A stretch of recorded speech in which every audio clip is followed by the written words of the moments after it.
Mesdames et messieurs, bonsoir et merci de nous préférer. Nous sommes ensemble pour le dernier numéro de la semaine du Grand Rendez-vous. On démarre tout de suite avec la météo.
Ce soir, au menu de ce grand rendez-vous, nous avons 4 rubriques combinées protection de l'environnement, développement économique et inclusion sociale. C'est bien possible à travers les emplois verts. Qu'est-ce qu'un emploi vert? Peut-il être source de développement? On en parle de nature et bien-être. Restons dans le même registre avec l'expert pour parler de la journée mondiale de l'éco-jogging. Les jeunes béninois sont bien prêts à courir et protéger l'environnement. L'expert aujourd'hui s'y intéresse. La série sur les métiers du cinéma se poursuit. Ce soir, nous mettons en lumière les acteurs comédiens. C'est eux qu'on voit à l'écran. Si vous êtes amoureux justement du petit écran, ils font vivre le scénario à travers leur jeu. Nous vous emmenons donc dans leur monde dans un instant. Et pour rester collés à l'actualité Cannes, ce soir, nous allons mouiller les maillots dans beauté au pluriel. Ces maillots qui permettent d'identifier une équipe ne répondent pas qu'à des normes esthétiques. On en parle dans beauté au pluriel. Le grand rendez-vous, c'est aussi le journal. Et ce soir, Nadia Sani est aux commandes. Bonsoir. Bonsoir, Agnat Bello. On vous laisse pour la présentation des titres. Merci à vous, Agnat. Plus de 200 milliards de francs CFA sont mis à la disposition du Millennium Challenge et Compte 2 pour renforcer la production, la distribution et l'électrification hors zone sur toute l'étendue du territoire national. Après un an, le programme informe sur les avancées et les perspectives. L'aquaculture peut être rentable si les techniques pour un bon rendement sont maîtrisées. C'est du moins l'avis des spécialistes. José Abotrenou nous donne quelques astuces pour y parvenir. Et puis, la césarienne est avant tout une intervention chirurgicale. Dans quel cas la césarienne peut être pratiquée? Restez avec nous pour le savoir. Ce sera à 19h45. Merci à vous, Nadia Sani. Le premier plateau du grand rendez-vous s'installe tout juste après vous. Il s'agit de beauté au pluriel.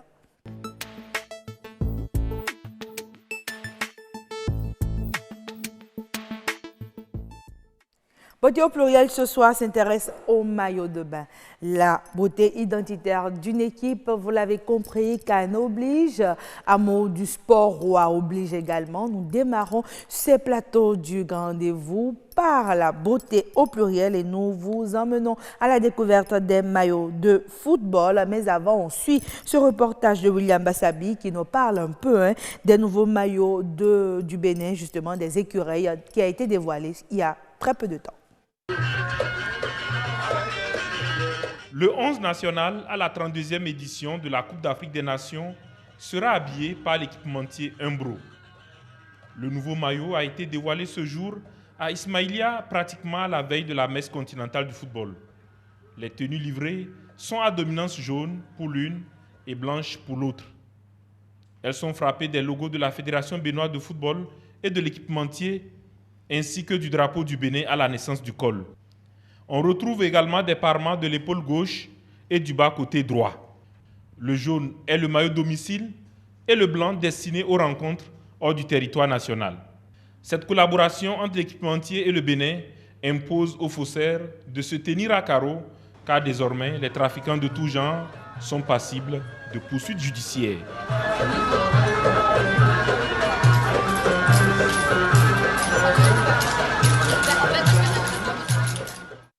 Voilà, donc il faut faire très attention au maillot frelaté.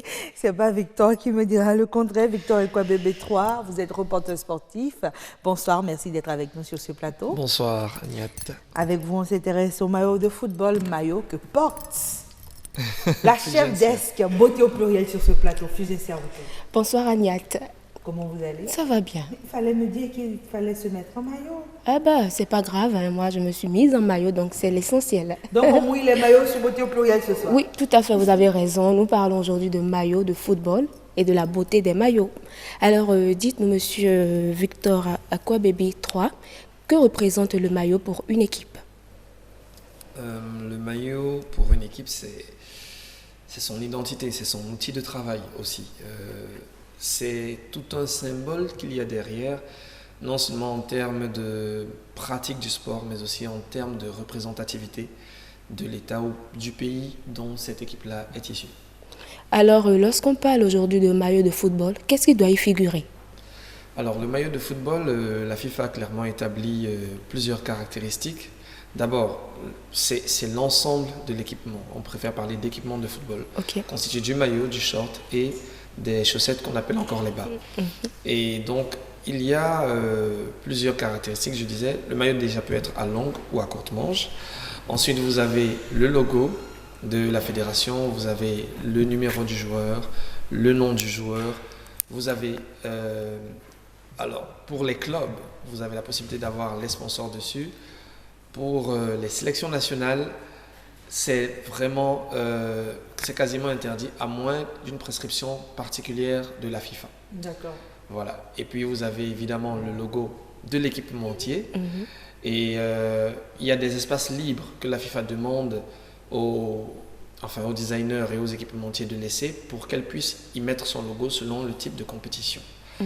Ensuite, au niveau des shorts, c'est les mêmes éléments qui peuvent être répétés, mais à des endroits précis, avec des superficies précises. Vous ne pouvez pas avoir, par exemple, le drapeau du Bénin plus gros que le logo de la Fédération du Bénin, etc. Il y a des dimensions qui sont... On va vous parler de 100 cm² ou de 25 cm² selon le type d'identifiant et selon le type de...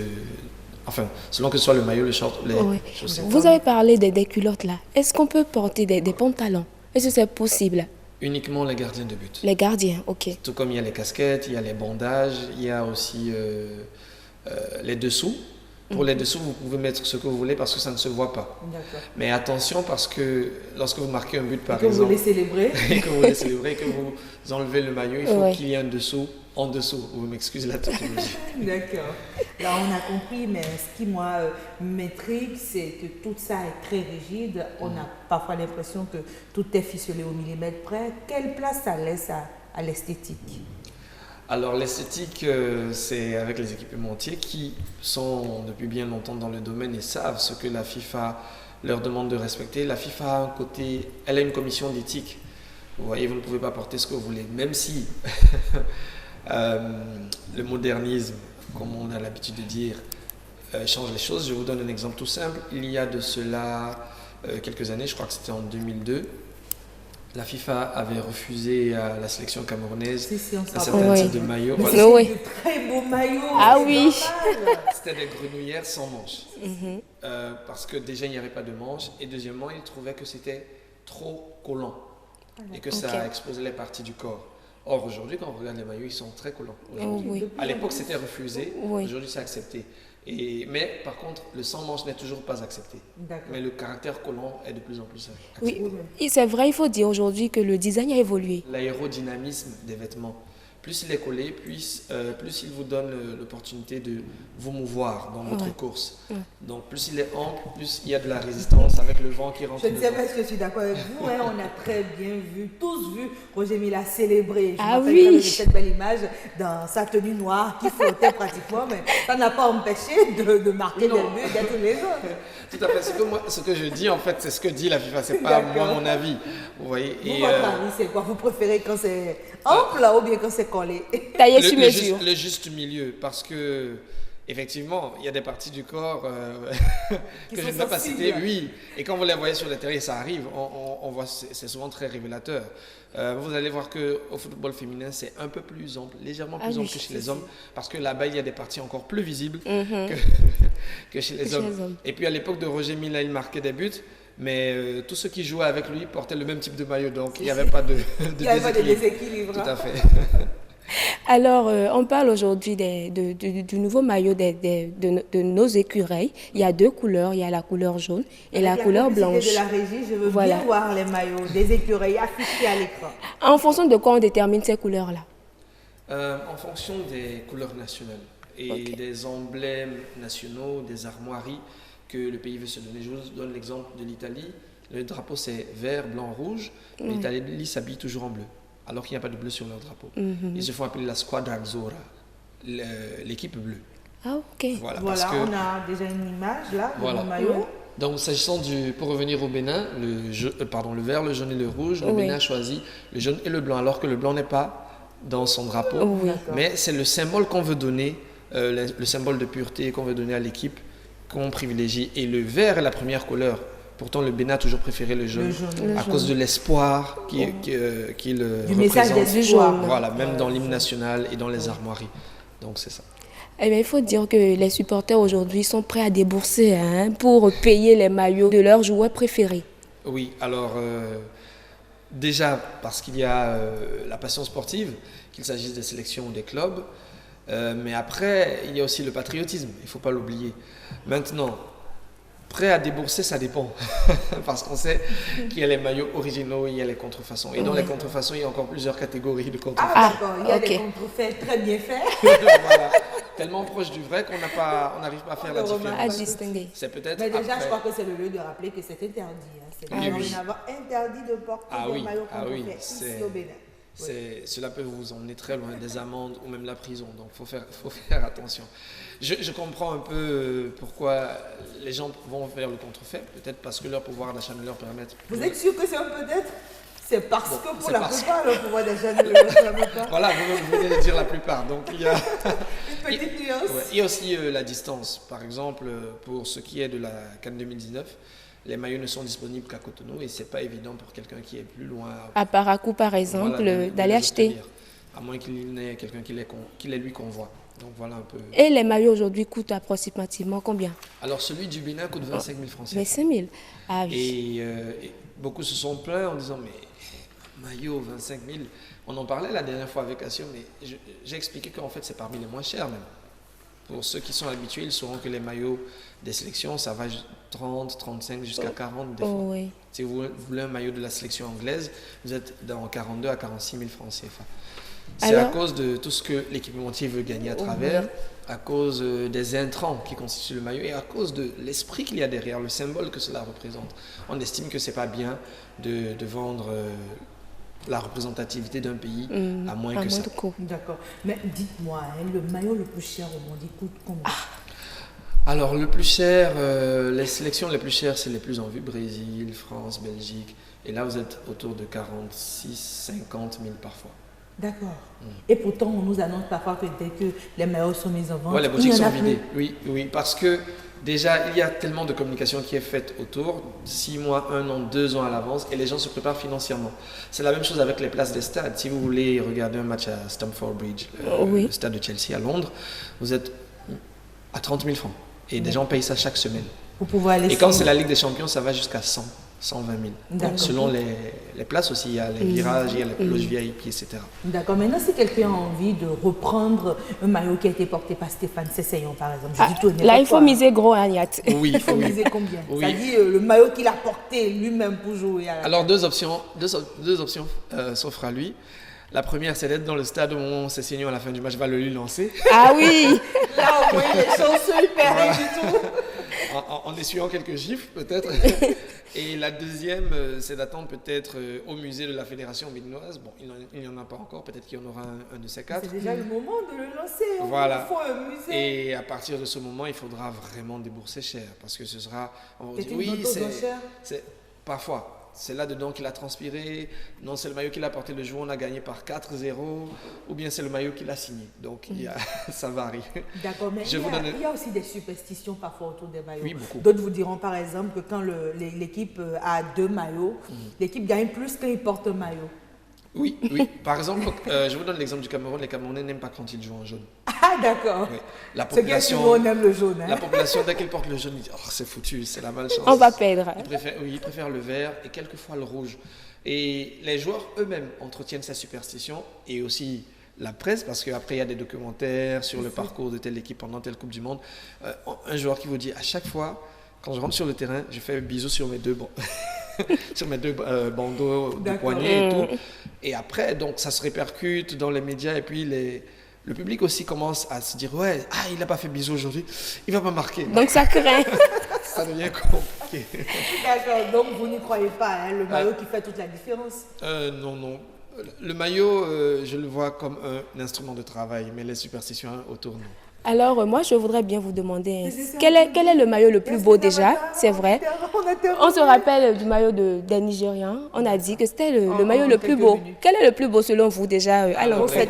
Non, voilà. Les couleurs, on n'en discute pas. Moi, franchement, je ne me suis pas attardé là-dessus. Vous êtes toujours partagé entre une équipe et nous, hein, Victor. Ce soir, vous allez décider. C'est les écureuils qui ont le plus beau maillot. Heureusement que nous sommes dans le même hôtel.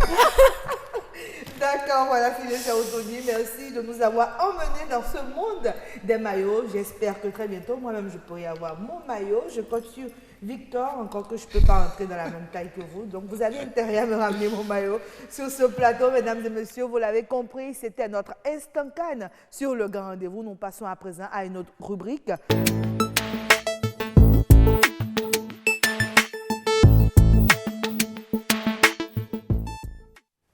Journée mondiale de l'éco-jogging, c'est demain, 29 juin, dans tous les pays du monde. Ce soir, nous avons choisi de nous y intéresser avec Ulrich Thiaumont. Bonsoir. Bonsoir, madame la journaliste. Vous êtes membre de Éco-Jogging Bénin. Tout à fait. Alors, c'est un concept qui nous était inconnu déjà il y a quelques années. Aujourd'hui, on en parle. C'est quoi l'éco-jogging? Merci beaucoup, madame la journaliste. Alors, l'éco-jogging, c'est quoi? C'est un concept d'un mouvement international éco-citoyen qui consiste à faire du sport comme cela se faisait. Mais la particularité cette fois-ci, c'est de ramasser les déchets qui sont sur le tronçon. D'accord. Donc, quand on fait du sport, cette fois-ci, il faut parcourir une distance tout en ramassant tout ce qui est ordu sur le chemin et quitte à recycler après cette activité. D'accord. Comment est-ce que le concept est né? C'est parti d'où? Oui, le concept est né en 2017 et c'est parti du Togo. Et aujourd'hui, plusieurs pays se sont mis dans cette danse, comme le Bénin. Et cela peut se faire de façon individuelle. On peut faire le co-jogging seul, c'est-à-dire sur le parcours, mais cela peut se faire également collectivement. Au Bénin, nous avons choisi plusieurs associations de jeunes ont compris l'importance de l'environnement. Donc nous allons prendre soin de notre santé en faisant du sport, mais tout en préservant aussi l'environnement. D'accord, mais on se rend compte que quand on parle d'éco-jogging, c'est beaucoup plus les jeunes qui sont aux avant de la chose. Est-ce qu'on peut dire qu'aujourd'hui la jeunesse est engagée pour l'environnement? Oui, tout à fait. C'est un constat et je crois que c'est une bonne nouvelle aussi. Parce que la jeunesse commence par prendre conscience réellement de l'enjeu de l'environnement. Et c'est de notre responsabilité de protéger la nature. Et quand on dit sport, c'est généralement les jeunes qui se mettent dans le sport. Et pourquoi maintenant ne pas pratiquer à côté du sport une activité qui peut rendre notre environnement sain? Et n'oublions pas, c'est la jeunesse, l'avenir appartient à la jeunesse. Et si aujourd'hui nous n'arrivons pas à préserver notre nature, personne ne fera à notre place. Donc c'est pour ça que cette activité intéresse de plus en plus la jeunesse. D'accord, donc des jeunes qui sont prêts à courir pour préserver l'environnement, mais est-ce que cela suffit comme engagement pour la préservation de l'environnement? Oui, ça c'est un début et c'est d'abord un signal fort que nous lançons à la jeunesse. Et je peux vous souligner que depuis un moment, ça devient l'engouement un peu partout. Quand on entend parler de co-jogging, beaucoup de jeunes adhèrent à l'initiative. Et c'est tout un début, c'est un début déjà.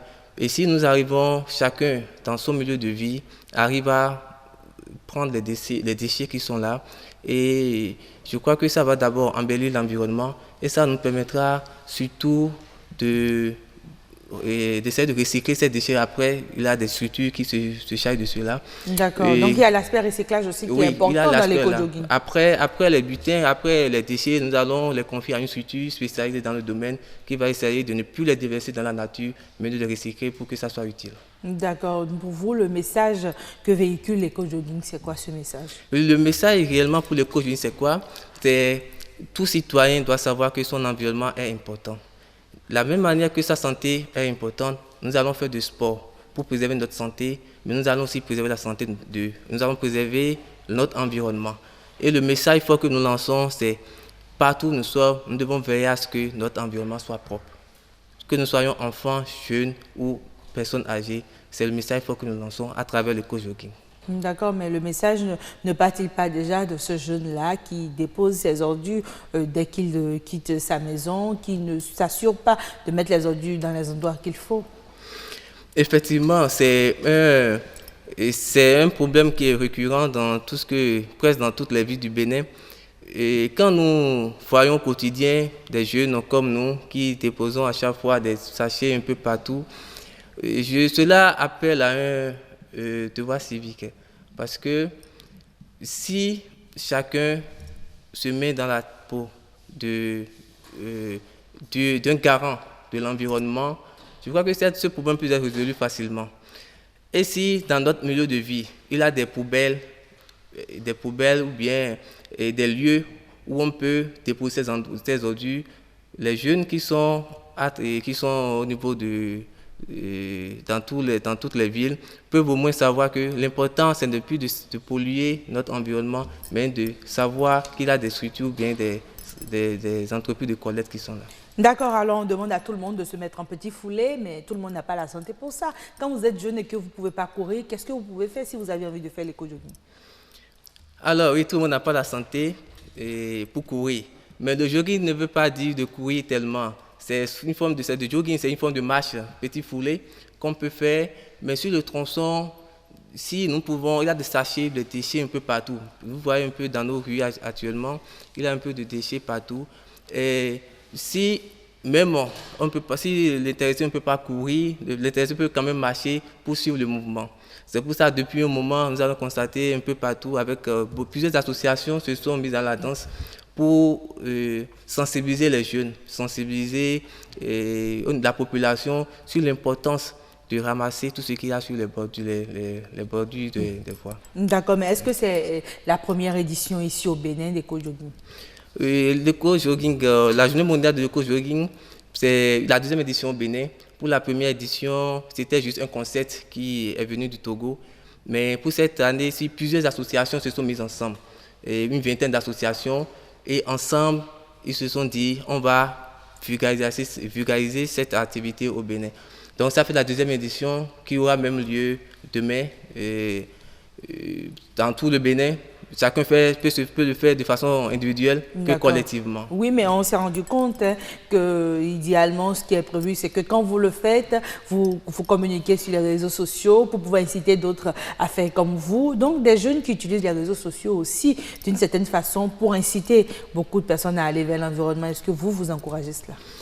Exactement. C'est même le concept, après l'activité, chacun est tenu de prendre des photos en train de ramasser du sachet. Et là, on met ça avec des hashtags, on met ça sur les réseaux sociaux. Et d'autres jeunes, parce que nous sommes sans savoir que plusieurs personnes sont actuellement connectées aux réseaux sociaux. Donc, c'est un moyen de communication pour pouvoir faire comprendre à la jeunesse réellement que quand mon prochain ou bien mon frère est en train de faire même geste que moi-même je peux en lui emboîter le pas. Donc, vous allez voir dans tout le monde entier, il y aura des photos un peu par ici, partout, pour pouvoir inciter d'autres jeunes à prendre conscience de l'enjeu de l'environnement. D'accord, le hashtag pour changer le monde, on n'y croit pas tous, mais pour vous, c'est important. Juste un hashtag sur les réseaux sociaux, ça permet un changement de comportement. Oui, pour nous, nous croyons fortement à cela parce que la jeunesse d'aujourd'hui est plus connectée sur les réseaux sociaux. Et nous avons un comportement à suivre ce qui se fait. Donc si nous voyons, ou bien la majorité voit que c'est la mode maintenant qui est de préserver la nature, qui est de ramasser les déchets, vous allez voir, tout le monde va avancer progressivement dans la danse. D'accord, mais est-ce que c'est censé être un effet de mode ou une prise de conscience collective au niveau de la jeunesse? Oui, ça c'est un problème qui date de longtemps, mais ce n'est pas aujourd'hui que nous allons une fois pour de bon résoudre cela. Donc c'est une prise de conscience progressive. Et nous avons compris, nous sommes jeunes par exemple, nous sommes dans ce concept, nous avons compris que en tant que jeunes, nous devons participer au développement de notre pays. Et pour le faire, il y a plusieurs manières. En préservant l'environnement, nous préservons beaucoup de choses. D'accord. Donc aujourd'hui, on peut courir et protéger l'environnement. Avant, on faisait juste son sport tout seul. Aujourd'hui, on fait le sport, mais on fait aussi autre chose, on préserve l'environnement. Est-ce que cela ne prend en compte que les déchets ou il y a d'autres façons aussi d'aller courir et de protéger l'environnement? Oui, il y a plusieurs concepts qui sont aussi pour la préservation de l'environnement. Oui. Et au niveau de coach jogging, c'est les déchets, surtout les déchets plastiques, que nous essayons de collecter ici et là.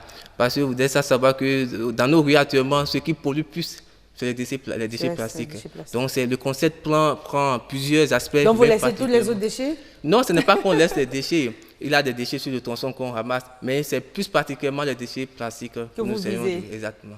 D'accord. Et le choix de ces déchets plastiques, c'est parce qu'ils sont les plus nombreux ou bien ils sont les plus nocifs à l'environnement? Ah oui, parce que quand vous laissez un sachet, ce n'est pas une matière aussi dégradable que les autres. Donc, il vaut mieux préserver la nature en la débarrassant de ces déchets en même temps. Et si sur le tronçon, nous trouvons également d'autres déchets qui peuvent être recyclés après, nous faisons également la même chose. D'accord. De quoi a besoin le jeune quand il veut s'engager dans l'éco-jogging? Pour s'engager, nous n'avons aucune condition particulière, tout le monde peut venir. Comme nous avons lancé l'appel sur les réseaux sociaux depuis un moment, tout le monde peut faire le éco-jogging. Il suffit d'être en tenue de sport.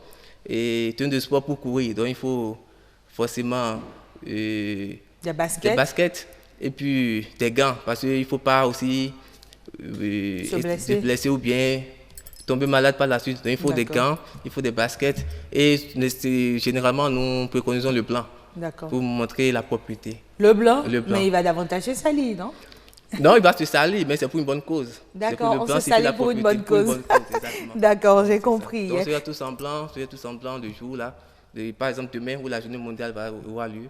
Et sur le tronçon, les jeunes seront là en quantité aussi. D'accord, en quantité et en qualité, c'est sûr. Vous nous parliez tantôt du devenir de ces déchets-là que vous ramassez. Ils deviennent quoi? Ils sont transformés sur place. Et quand on les transforme en quoi? Oui, pour le moment, nous n'avons pas encore. Nous avez dit le concept est venu en 2017 et le Bénin, pour l'année passée, on était rentré dans la danse tardivement. Mais cette année, on s'est résolument mis à la tâche. Concernant le volet l'après-déchets, nous n'avons pas encore une structure personnellement pour l'éco-jogging, mais il y a des structures qui sont partenaires à nous et puis qui s'occupent de l'après. D'accord, on voit que dans d'autres pays, il y a des pavés qui sont faits à base de sachets plastiques. Il y a même parfois des bancs, des tables qui sont faits à base de sachets plastiques. Est-ce que nous avons déjà ce genre de compétences ici? Parce qu'il ne suffirait pas de déplacer les déchets et de les déposer là sans un véritable outil derrière. Oui, exactement, c'est la finalité ça. Si on les déplace, on ne doit plus les redéposer là. Alors, il faut des structures compétentes. Et nous sommes depuis peu en négociation avec plusieurs structures qui sont au Bénin. Je crois qu'il en a bien des structures de ce genre.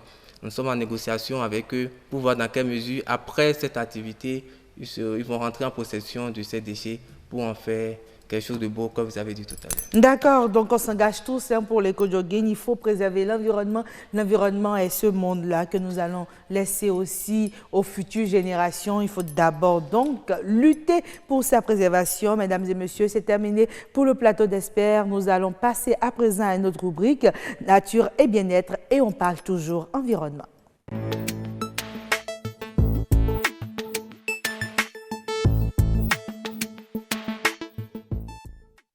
Nature et bien-être ce soir parle des emplois verts pour la gestion durable des ressources naturelles. Avant de recevoir le professeur Albert Oloncourt, qui est économiste, avec qui nous allons nous entretenir sur ce plateau, je vous invite à suivre ce commentaire sur image réalisé par Cécile Roudé.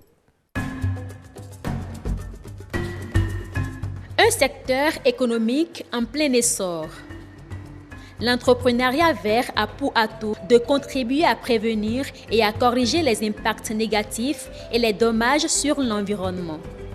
Agriculture biologique, énergie renouvelable, assainissement et valorisation des déchets sont quelques domaines spécifiques de cette profession verte.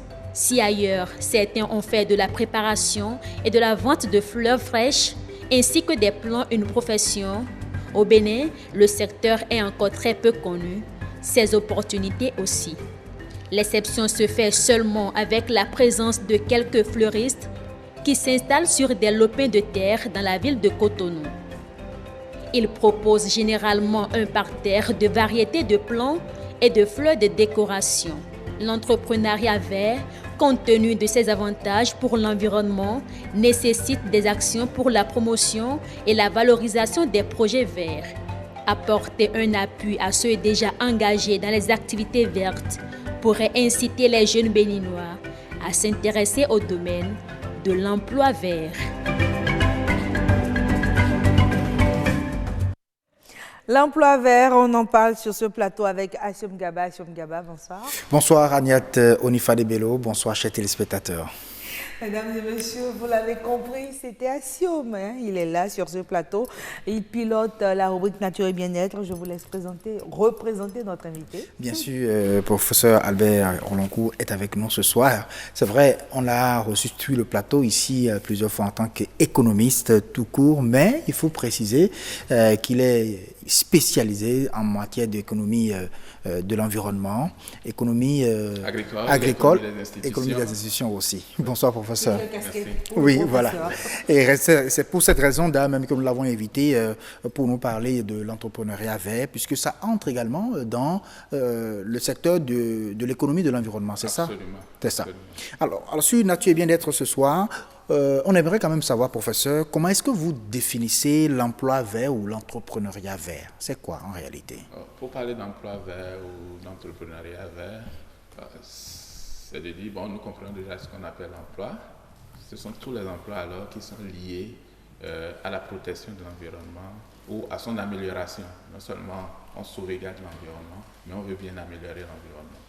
Et généralement, je dis que ce sont des emplois qui ont un double dividende, c'est-à-dire en même temps que ça assure le rôle premier de l'emploi, à savoir procurer de revenus à celui qui a l'emploi, ça permet de sauvegarder l'environnement. Or, si nous ne sauvegardons pas l'environnement, on n'a pas un bon futur, puisque tout ce que nous produisons pour notre sécurité alimentaire, c'est fondé sur la qualité de l'environnement, la qualité des terres, la qualité des plantes, un certain nombre de choses.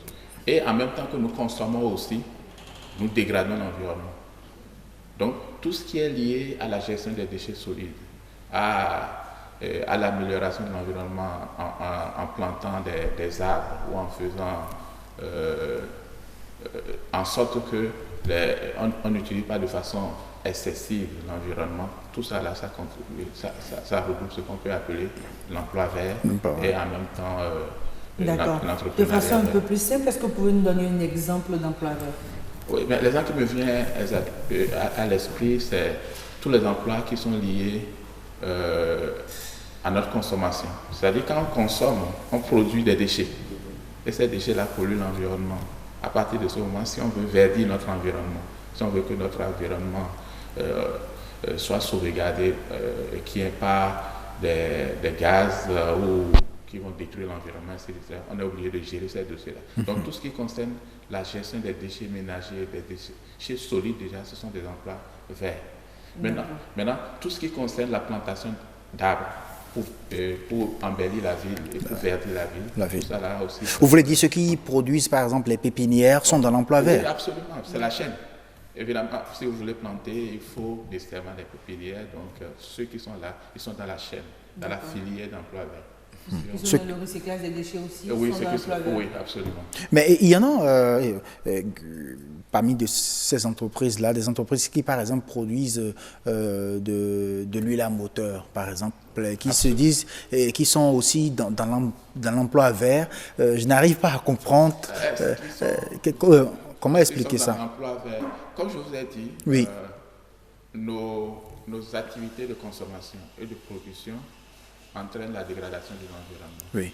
Maintenant, tout ce qui peut contribuer à gérer ça sont dans l'entrepreneuriat vert ou dans l'emploi vert. Maintenant, ceux qui produisent de l'huile à moteur, c'est l'huile à moteur conçue comme quelque chose qui peut polluer l'environnement. Là, ceux-là, ils donnent des opportunités pour créer des emplois verts, mais ils ne sont pas dans l'emploi vert. Dans l'emploi vert. Donc, ils donnent des opportunités pour créer de l'emploi vert. Un problème. Oui.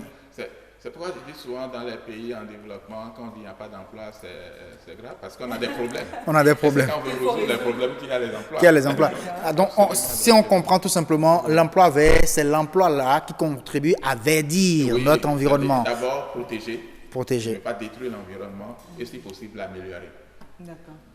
Donc, tout ça participe à... mais que gagne le Bénin à faire la promotion d'une telle entreprise? Dans le propos liminaire, déjà, j'ai dit si nous ne gardons pas notre environnement, on n'a pas un futur.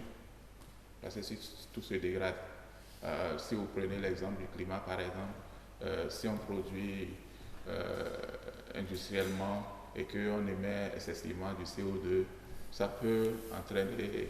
Le CO2 est ce qu'on appelle des gaz, ça fait partie des gaz à effet de serre, donc ça peut détruire l'environnement. Et si par exemple la température du Bénin monte par exemple, ça peut faire que les eaux de la mer peuvent se lever, et comme on a déjà un problème avec la mer, ça peut déborder et ça peut venir. Donc le fait de verdir l'environnement, de faire en sorte que nos activités de consommation et de production ne dégradent pas l'environnement, ça nous permet de sauvegarder notre futur. Notre futur. Assongava, si vous permettez, est-ce que l'État ne gagnerait pas à offrir peut-être des facilités à ces entreprises-là qui sont dans l'emploi vert? Dans l'emploi vert. Oui, absolument. Parce que parfois, j'ai parlé de la gestion des déchets solides, certains peuvent penser que c'est des emplois pour les subalternes, etc. C'est en réalité ça, ce que les gens pensent. Les sociétés qui s'occupent de la gestion des déchets solides sont des sociétés qui gagnent énormément d'argent.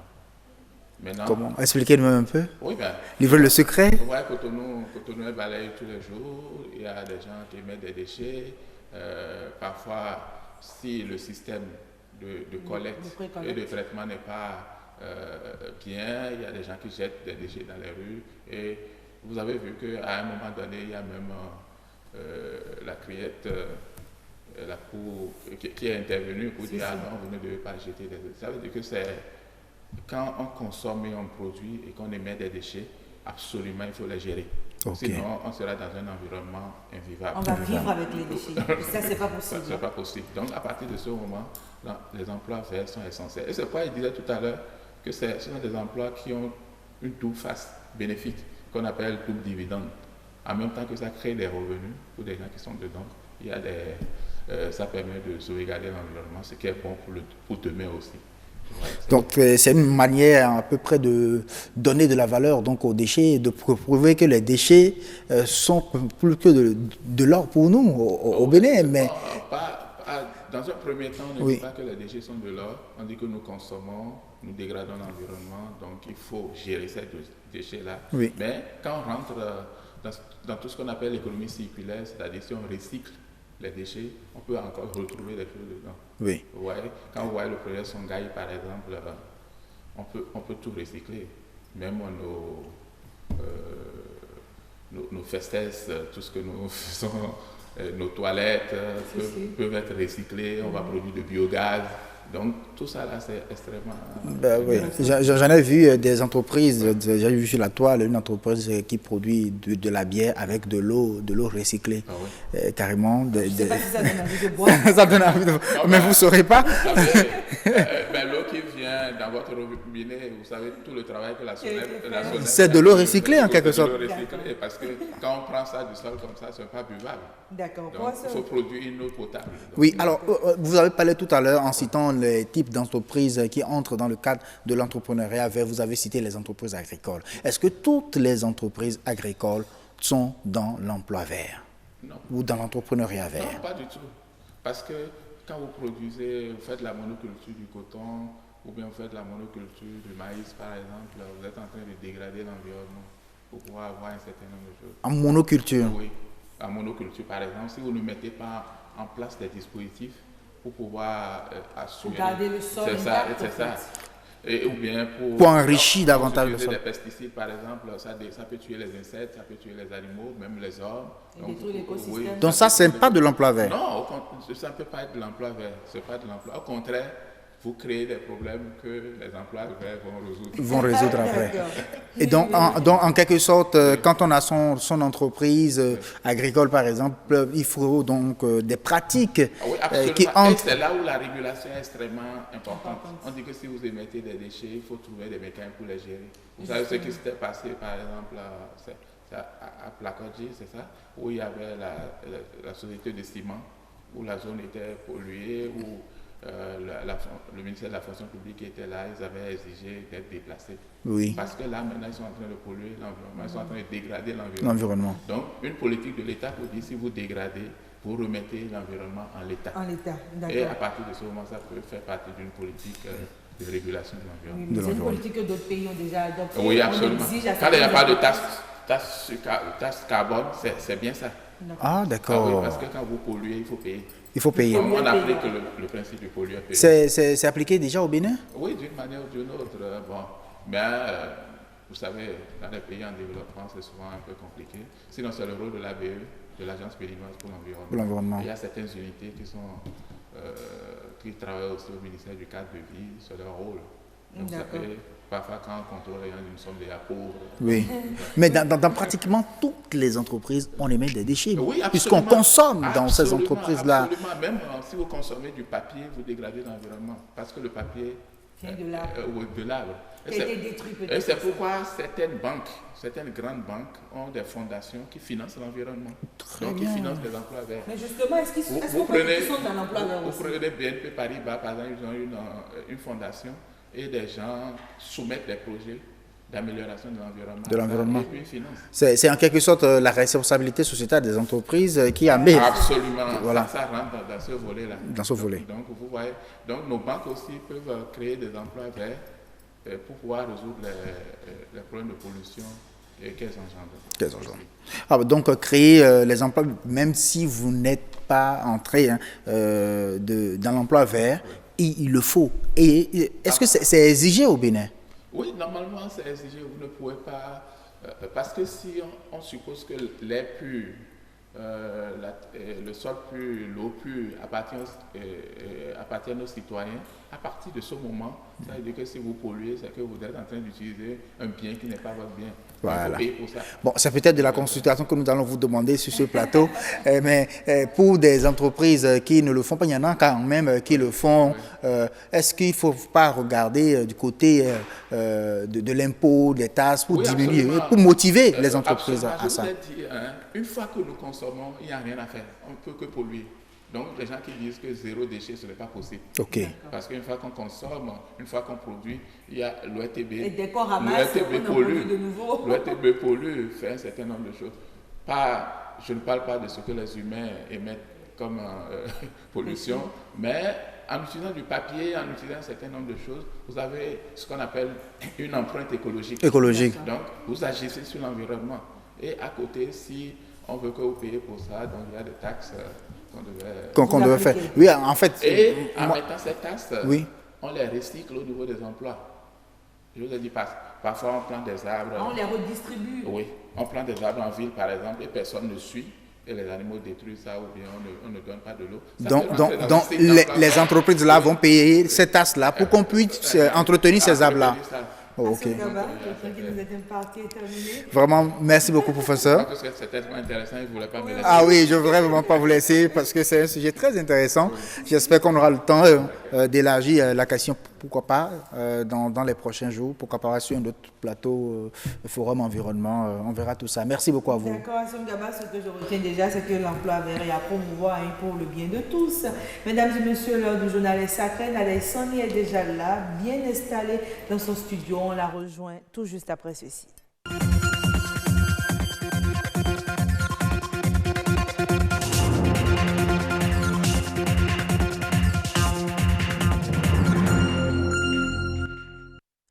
Bonsoir à tous, bienvenue dans le 1945.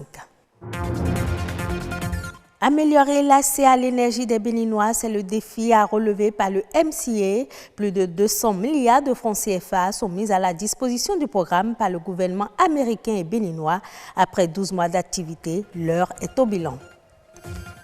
Plus de 150 000 tonnes de poissons sont importées chaque année au Bénin. La pêche et l'aquaculture ne comblent pas encore la demande du marché. Quelles sont les techniques à adopter par les aquaculteurs pour un meilleur rendement? On en parle. La césarienne redoutée par les femmes il y a quelques années encore est aujourd'hui le premier choix pour les parturientes. Dans quel cas cette intervention doit avoir lieu? Les spécialistes nous éclairent. Développer le réseau électrique du Bénin pour un accès fiable à l'énergie et une croissance économique forte et durable, c'est l'objectif du gouvernement béninois à travers son projet Millennium Challenge Econt Bénin 2 en partenariat avec Millennium Challenge Corporation. Hier jeudi, une conférence de presse s'est tenue pour informer l'opinion publique sur l'état d'avancement du programme après 12 mois. Amitié Sagwidi, Lazare Migan. Le Bénin essaie de résoudre de mieux en mieux la question de déficit en énergie électrique. Dans les grandes villes, on note une amélioration dans la satisfaction des besoins des populations en la matière. Cependant, dans les zones rurales, beaucoup reste encore à faire. Voilà pourquoi les autorités du pays ont décidé de recourir à l'appui du Millennium Challenge Corporation pour l'accompagner dans le domaine. Depuis 2017, un accord signé avec la structure américaine a permis de démarrer le projet avec l'installation de plusieurs centrales électriques. Nous avons lancé les études géotechniques et hydrologiques sur les 4 sites sur lesquels les centrales solaires seront construites. Je précise, pour ces centrales solaires, il y en a 4, une à Boïkon pour une puissance de 15 MW, une à Parakou de 15 MW également, à Djougou et à Natitengu respectivement de 10 MW. Le programme Millennium Challenge Account 2 va permettre de renforcer et de moderniser les infrastructures de distribution d'énergie électrique du Bénin en vue d'étendre la capacité du réseau à satisfaire les besoins en énergie du pays. À travers le compact, le Bénin disposera de 5 fois plus la capacité de transformation d'énergie électrique de ce que c'est en place aujourd'hui. Le compact mettra en place aussi des outils de contrôle, commande et communication entre les principaux éléments du système électrique du Bénin, qui sont en cours de préparation par la grande entreprise américaine General Electric. Dans ce cadre, plusieurs projets sont prévus pour être réalisés au cours de cette année. Entre autres, la réforme des politiques, le renforcement institutionnel et la production d'électricité. Pour un seul objectif, la disponibilité d'une énergie électrique efficace et fiable pour une croissance économique forte et durable. Le dernier projet, accès à l'électricité hors réseau, il y a une facilité pour la promotion de l'énergie propre hors réseau, qui est en fait un fonds de 32 millions mis à la disposition des initiatives privées et associatives publiques susceptibles d'apporter de l'énergie électrique dans les zones reculées, isolées et non connectées au réseau conventionnel de la SP2E.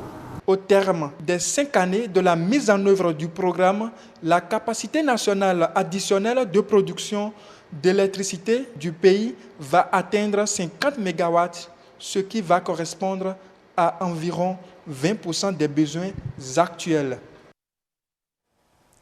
L'aquaculture est l'une des solutions trouvées par les experts pour combler les besoins en consommation halieutique du marché au Bénin. Avec l'aquaculture, c'est aussi une nouvelle génération de poissons en voie de disparition qui seront désormais disponibles dans les assiettes. Cependant, l'aquaculture n'est pas une activité banale. Il faut maîtriser les techniques pour avoir un bon rendement. Joséa Bochrenou nous donne plus de détails au micro de César Chalet et Iliad Bukovo. Quand on parle de l'aquaculture, les gens confondent l'aquaculture à une branche de l'aquaculture qui est la pisciculture. La pisciculture concerne seulement l'élevage des espèces de poissons qu'on pourrait retrouver dans nos eaux.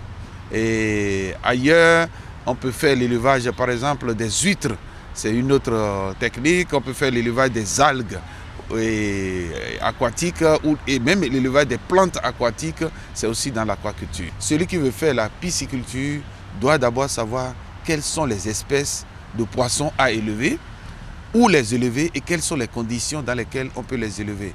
Habituellement, l'aquaculture ou l'élevage de poissons se fait dans les étangs. Nous avons des dispositifs de bacs dans lesquels on peut élever des poissons, et élevage en bac au sol, comme on peut avoir des bassins, c'est-à-dire construits en béton, dans lesquels on peut élever des poissons.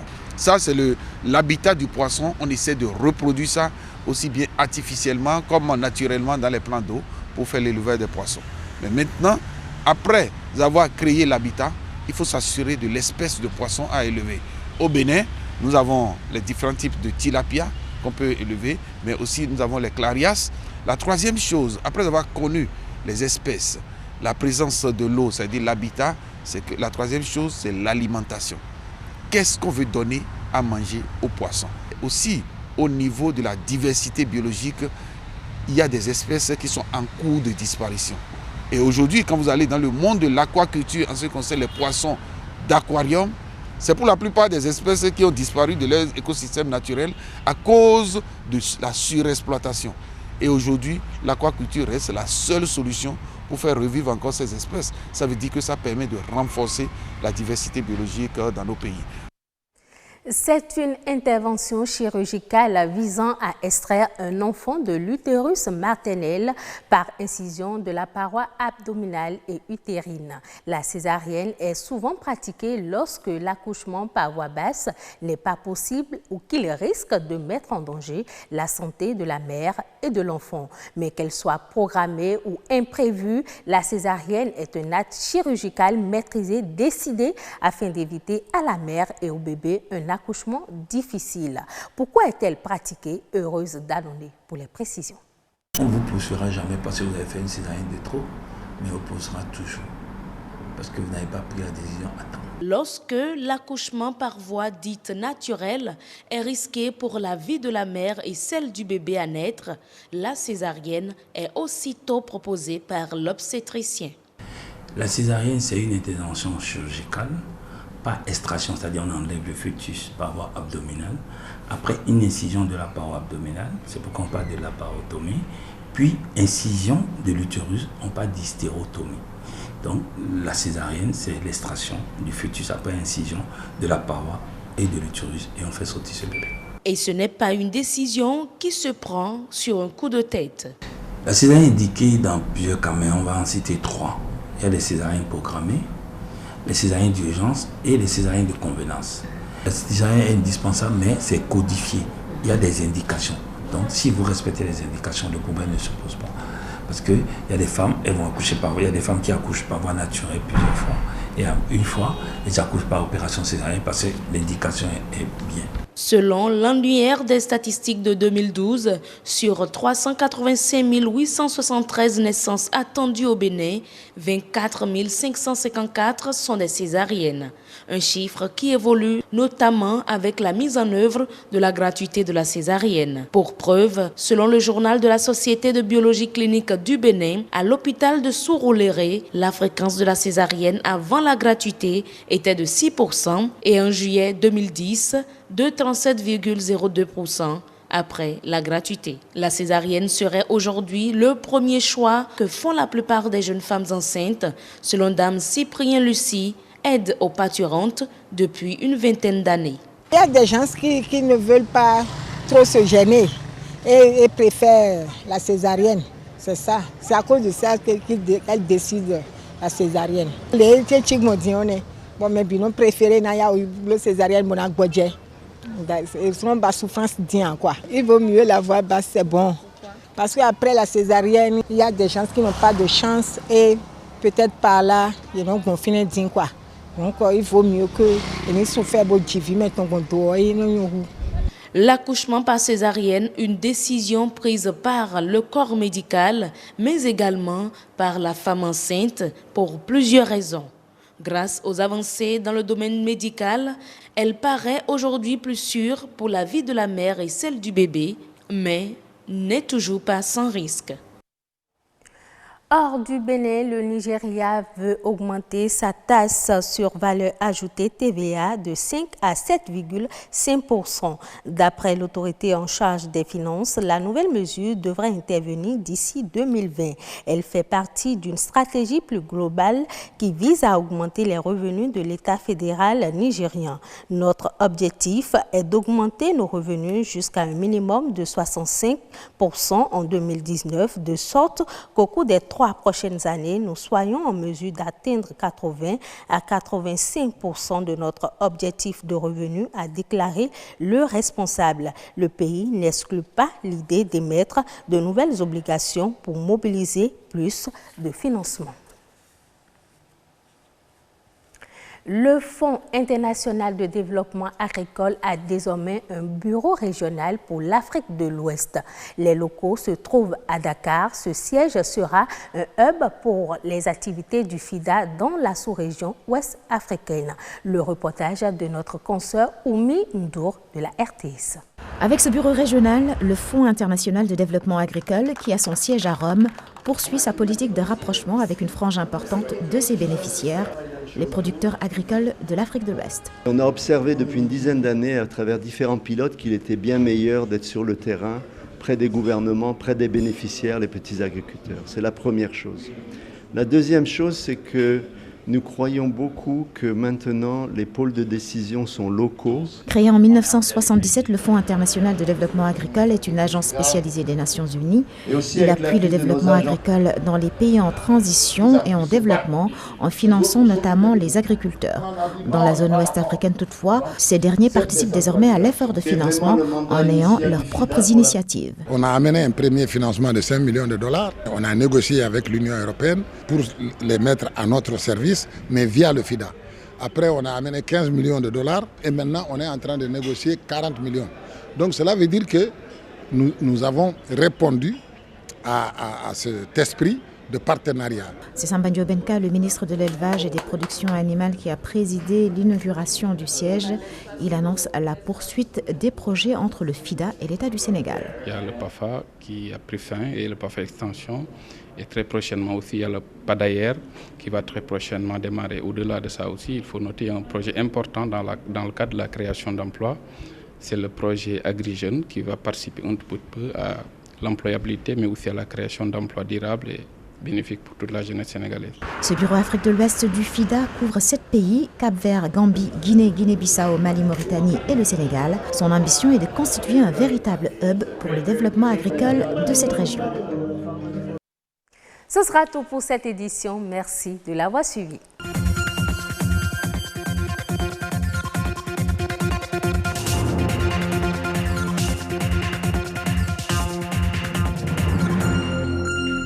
Et merci à vous de l'avoir présenté, Nadia Issani. On vous retrouve semaine prochaine, toujours avec le même plaisir. En attendant, le dernier plateau du grand rendez-vous peut s'installer. Horizon Culture.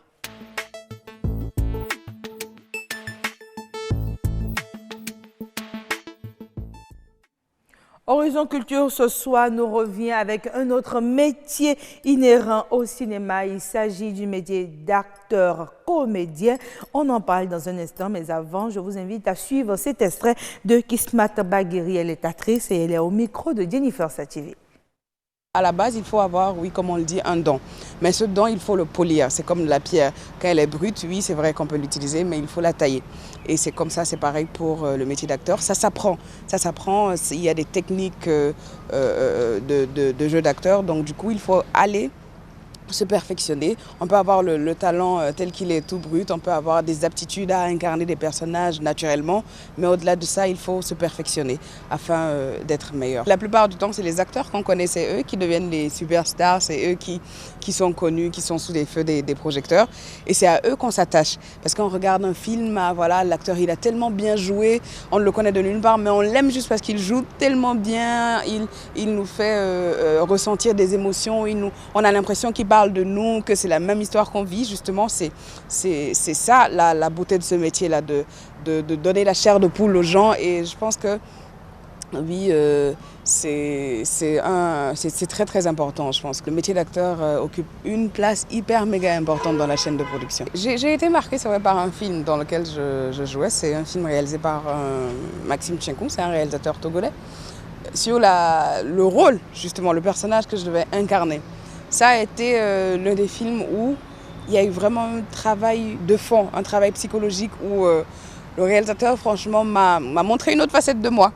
Et c'est justement ça, parfois on se retrouve à faire des choses qu'on ne pensait pas être capable de faire.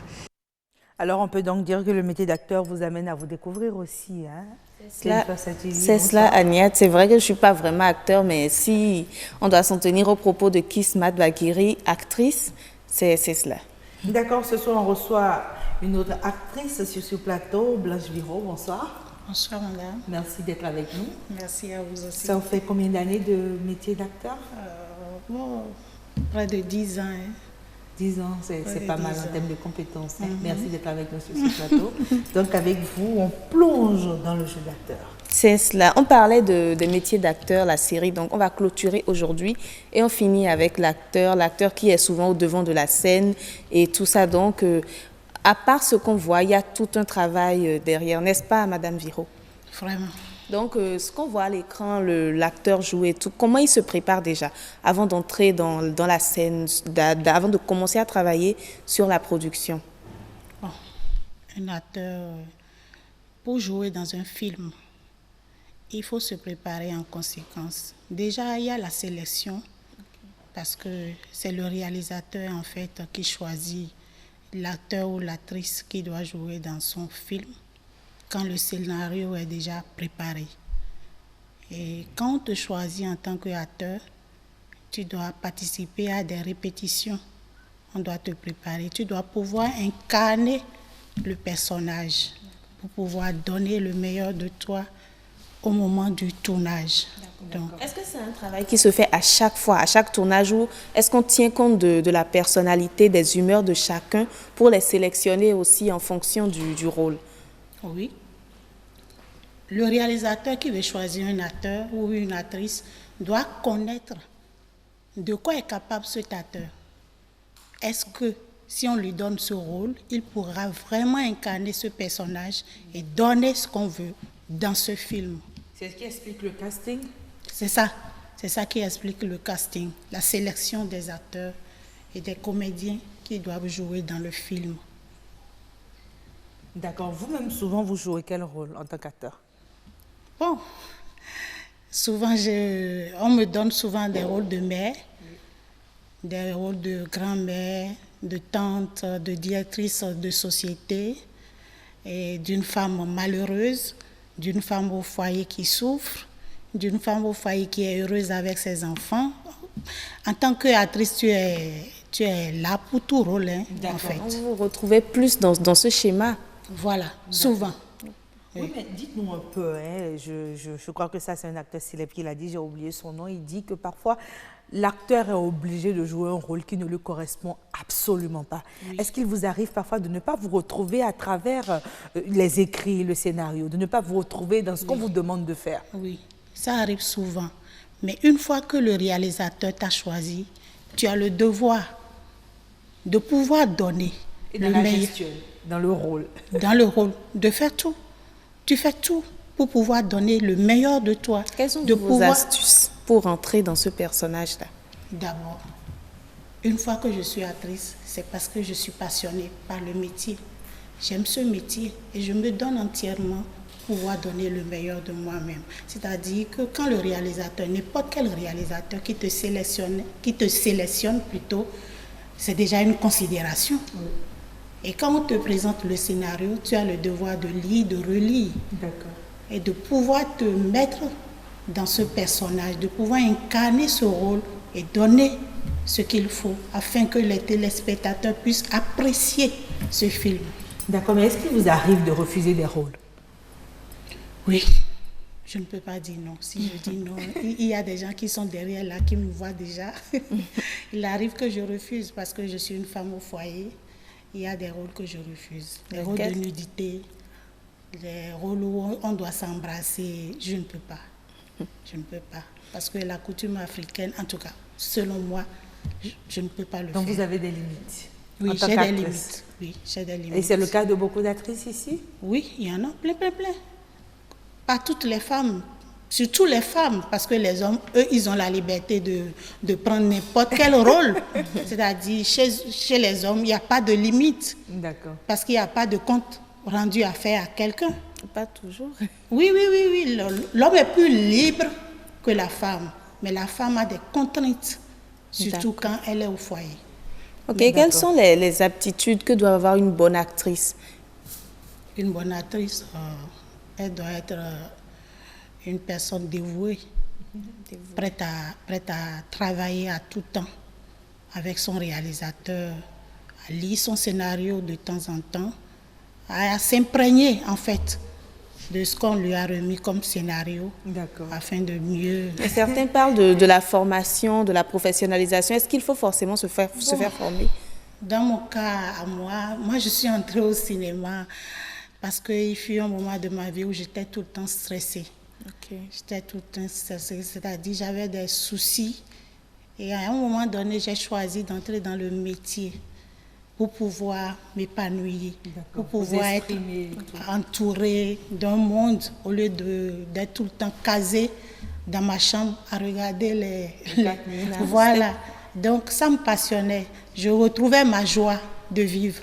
D'accord. Donc le cinéma vous a développé une certaine ouverture d'esprit quand même. Oui, mais en attendant, est-ce que vous avez suivi des formations? Au début, ce n'était pas une formation parce que j'avais commencé avec Yadjo. Avec Caïman. Donc c'était sur le tas.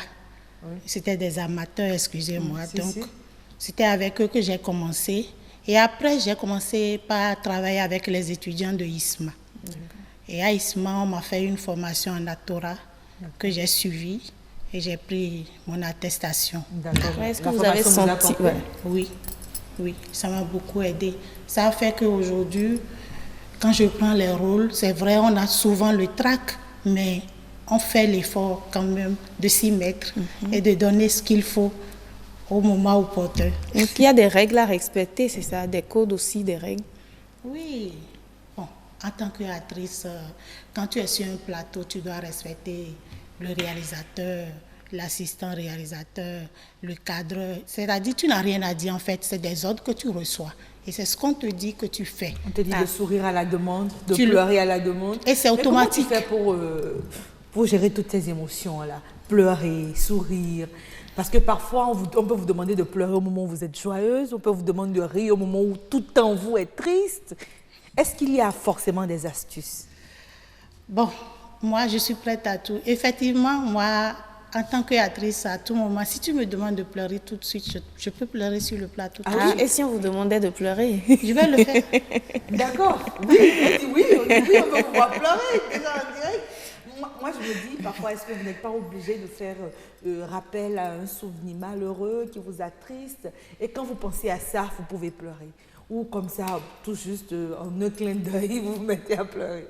Bon, moi, effectivement, les difficultés de la vie aussi vous aident en tant qu'actrice à mieux jouer. Quand on vous donne des rôles où il faut beaucoup d'émotions là-dedans, ça vous aide. Effectivement, des fois, quand on me demande, moi, de pleurer, je me rappelle d'un problème que j'ai eu en temps, quelque chose que j'ai subi, et automatiquement, les larmes viennent.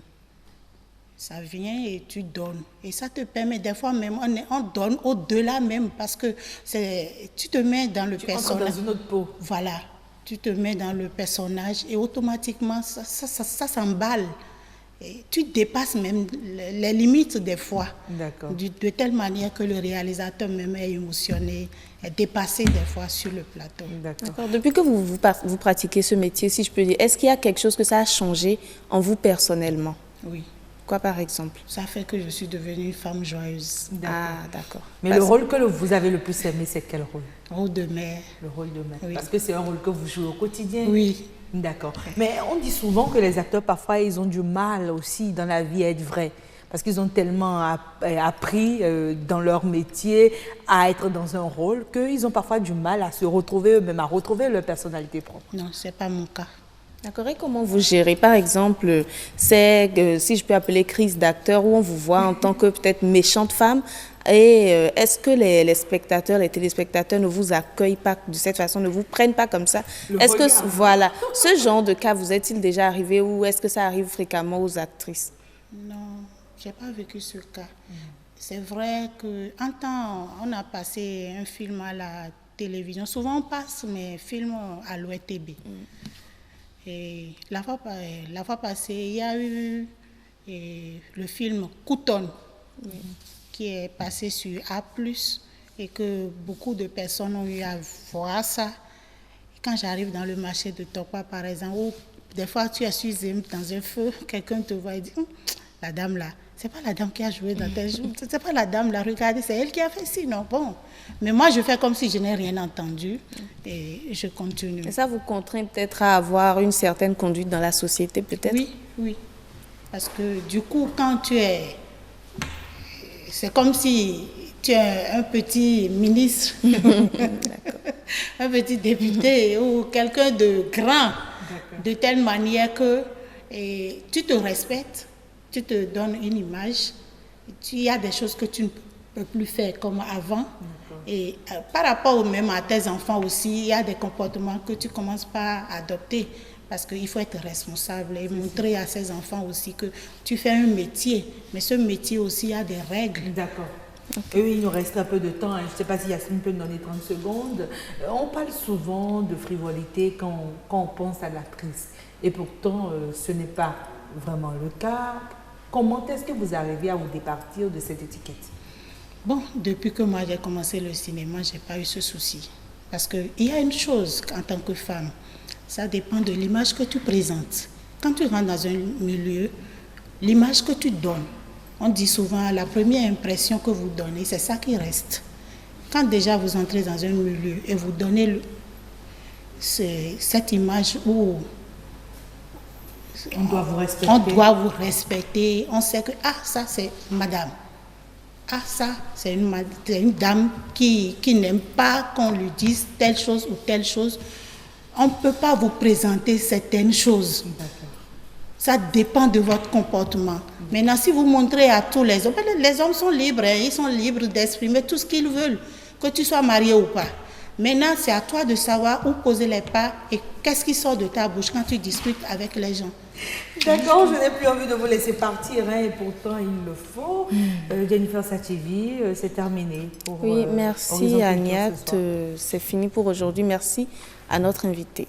D'accord, donc avec Blanche Viro, elle est actrice, comédienne. Nous avons parlé du métier d'acteur-comédien. Cela va au-delà du jeu. Nous vous l'avons démontré sur ce plateau. Le grand rendez-vous est terminé. On fait ensemble le rappel de la météo pour vous qui venez de nous rejoindre.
Notre instant citation à présent, la citation de ce soir, nous a été inspirée par deux des plateaux que nous avons animés tout au long de ce grand rendez-vous. Il s'agit d'une citation de Philippe Saint-Marc qui dit ceci: « L'homme se doit d'être le gardien de la nature, non son propriétaire. » L'homme se doit d'être le gardien de la nature, non son propriétaire. C'est donc une citation de Philippe Saint-Marc. Mesdames et messieurs, nous espérons que cette citation va vous servir. Nous faisons ensemble à présent le rappel du menu. Nous avions 4 rubriques au menu ce soir. Combiné protection de l'environnement, développement économique et inclusion sociale. C'est bien possible à travers les emplois verts. Et nous l'avons démontré sur ce plateau avec le professeur Albert Roloncourt. Voilà, avec l'ESPER aussi, on est revenu sur la journée mondiale de l'éco-jogging. Les jeunes béninois sont bien prêts à courir et protéger l'environnement. La série sur les métiers du cinéma s'est poursuivie et c'est d'ailleurs terminé. Ce soir, nous avons parlé des acteurs comédiens, ceux-là que nous voyons à l'écran. Ce n'est pas toujours évident de jouer un rôle puisque le métier d'acteur va au-delà du rôle. Et pour rester collé à l'actualité Cannes, ce soir, nous avons reçu un reporter sportif avec qui nous nous sommes intéressés aux maillots. Nous vous avons représenté les maillots des écureuils béninois. Vous les connaissez déjà puisque vous suivez la Cannes sur notre chaîne BB24. Merci à vous d'avoir été avec nous tout au long de ce numéro du Grand Rendez-vous. Déjà, lundi prochain, vous retrouvez Assioum Gaba en tant que lead sur le Grand Rendez-vous. En attendant, moi, je vous souhaite un très bon week-end.